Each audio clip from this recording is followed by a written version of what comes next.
Hello there, One Fish Mob here. So we all know the Disney sequels are utter trash. But originally, Disney also planned on doing the same thing for Pixar films. Oh, and before we get started, I would like to say there isn't a wiki page, so I had to make this all on my own. Well, let's get started. Nowadays, it seems like Disney and Pixar are the best of friends, producing classics like Monsters Inc., Toy Story 3, and Finding Nemo. Originally, Pixar had a 7-film deal with Disney, and with the success of Toy Story 2, however, former Disney CEO Michael Eisner and then Pixar owner Steve Jobs began to disagree on how Pixar should be run. Eventually, this led to both studios splitting up, but Disney retained the rights to the following Pixar films: Toy Story, Finding Nemo, A Bug's Life, and Monsters Inc. Eventually, Disney decided to make a new animation studio entirely meant to make sequels out of the Disney-owned Pixar films. This studio would be called Circle 7 Animation. Also known as Disney Circle 7 Animation and also given the nickname of Pixar by rival studios, this studio had only 3 films in production and none of them released. The most popular of these 3 unproduced sequels is their version of Toy Story 3. The first script for this version was written by the creators of The Teacher's Pet. The story itself was very reminiscent of a murder mystery where Woody, Buzz, and the others encounter toys that had been stolen out of Andy's grandmother's attic in a whodunit style mystery. But that script was shot down by the more well-known story written by Meet the Parents writer Jim Herzfeld. This version, the story will have revolved around Buzz Lightyear starting to inexplicably malfunction.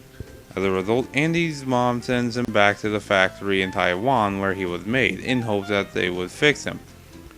However, there was a worldwide recall that had been issued on all Buzz Lightyear toys, and that Buzz would be merely replaced.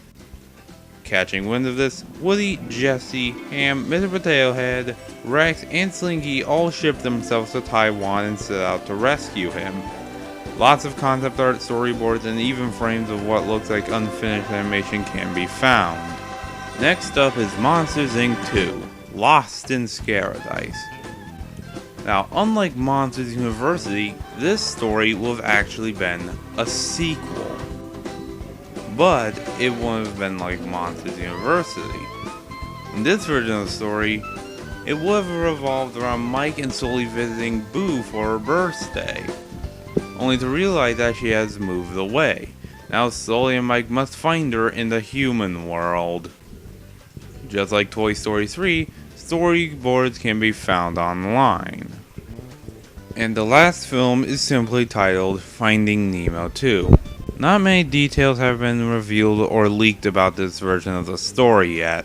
Eventually, when Disney bought Pixar and John Lasseter was put in charge of the animation units, Circle 7 shut down, with most of the writers and artists being sent to Disney's feature animation department. Some elements of all these versions can still be seen today in the finished products. For example, there was a scene in the Circle 7's Toy Story 3 where Woody and the gang got found by a human and taken to a daycare center, which they were eventually able to escape by using a vehicle that they constructed out of a shopping cart, a vacuum, and some balloons. If that sounds familiar, this scene will inevitably inspire the plot of the Toy Story 3 we have now. And the plot of Mike and Sully being trapped in the human world would become the final act in Monsters University. And that's the file for today. Thanks for watching, and I'll see you later.